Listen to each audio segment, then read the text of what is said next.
Assalamualaikum warahmatullahi wabarakatuh. Perkenalkan, nama saya Anissa Fitra R dari PT IKB 2019 dengan NIM 19290411030 akan menjelaskan materi tentang perkembangan kognitif.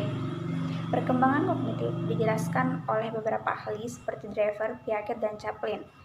Adapun perkembangan kognitif menurut ahli Driver menjelaskan bahwa kognitif adalah istilah umum yang meliputi pemahaman, persepsi, imajinasi, penangkapan makna, penilaian, dan penalaran.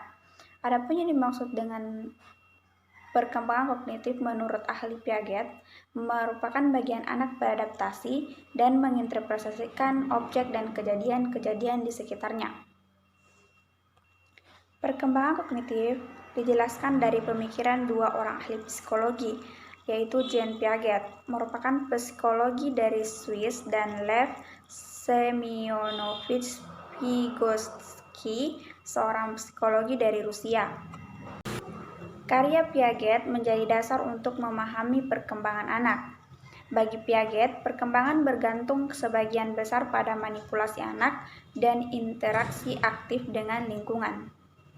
Pengetahuan berasal dari tindakan, sedang karya Vygotsky memiliki dua gagasan utama, yaitu yang pertama, perkembangan intelektual dipahami hanya dari sudut konteks historis dan budaya yang dialami anak. Dan yang kedua, perkembangan bergantung pada sistem tanda yang ada pada setiap orang saat mengalami pertumbuhan. Tiga proses perkembangan yang dilalui oleh anak, dan ketiga proses tersebut terjadi saling berinteraksi.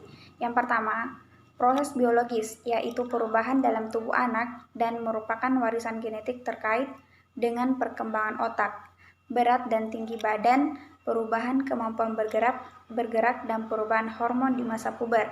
Yang kedua, proses kognitif, yaitu perubahan pemikiran, kecerdasan, dan bahasa anak. Proses ini memampukan anak dalam mengingat puisi, memecahkan soal matematika, menyusun strategi kreatif, dan menghubungkan kalimat. Yang terakhir, proses sosio-emosional, yaitu perubahan dalam hubungan anak dengan orang lain, perubahan emosi, dan perubahan kepribadian. Misalnya, pengasuhan anak, perkelahian anak, perkembangan ketegasan anak, perempuan, dan perasaan gembira remaja. Pun teori perkembangan kognitif Piaget. Teori Piaget menjelaskan bahwa untuk memahami dunia anak secara aktif, anak-anak menggunakan skema atau kerangka kognitif atau kerangka referensi yang digunakan untuk mengorganisasikan dan menginterpretasikan informasi dan pengalaman mereka mulai dari skema yang sederhana hingga kompleks.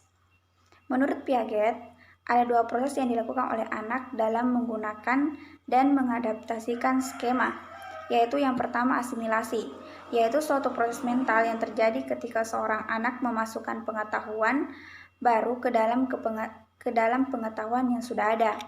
Dan yang kedua, akomodasi, yaitu suatu proses mental yang terjadi ketika anak menyesuaikan diri dengan informasi baru. Dan yang kedua, teori perkembangan kognitif Vygotsky. Berbeda dengan Piaget, Vygotsky perkembangan sangat terkait dengan memasukkan dari orang lain. Teori Piaget menjelaskan bahwa perkembangan anak mendahului pembelajaran. Artinya, struktur kognisi tertentu perlu berkembang sebelum jenis-jenis pembelajaran tertentu dapat terjadi. Sedangkan Vygotsky menjelaskan bahwa pembelajaran mendahului perkembangan. Tiga asumsi yang menjadi inti pandangan Vygotsky. Keahlian kognitif anak dapat dipahami apabila dianalisis dan diinterpretasikan secara developmental dengan memeriksa asal-usulnya dan transformasi dari bentuk awal ke bentuk selanjutnya. Itu yang pertama. Yang kedua, kemampuan kognisi dimediasi dengan kata bahasa yang berfungsi sebagai alat psikologis untuk membantu dan mentransformasi aktivitas mental. Jadi, bahasa adalah alat penting karena membantu anak pada masa kanak-kanak awal untuk merancang aktivitas dan memecahkan masalah. Dan yang terakhir, kemampuan kognitif berasal dari relasi sosial dan dipengaruhi latar belakang sosiokultural. Misalnya, dalam suatu kultur, dalam pembelajaran berhitung dengan menggunakan komputer, dan kultur lain pembelajaran berhitung menggunakan batu atau jari. Tadi pembahasan materi tentang perkembangan kognitif. Sekian dan terima kasih. Assalamualaikum warahmatullahi wabarakatuh.